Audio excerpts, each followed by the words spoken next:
Reichtum allein ist zum Leben zwing.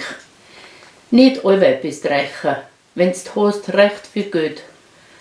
Weil nicht alles lässt sich damit kaufen auf der Welt. Kaufst du ein neues Bett, ist fein lang noch nicht gesagt. Ob's drin auch gut schlafen kannst oder ob's dich recht block. Das Beste zum Essen und Trinken kannst alles ums Geld haben, weil's keinen Appetit hast, wenn's es wieder vertragen. Du kannst dir deine Gesundheit auch mit viel Geld nicht kaufen, magst nur so oft zum Doktor laufen. Mit viel Geld darfst sicher viel neue Freunde finden. Die ehrlichen, guten Freunde werden aber verschwinden. Mit Geld kannst mehr haben, aber mit der Zufriedenheit mehr sein. Es werden ganz viel Leute sich des Lebens gar nicht freuen.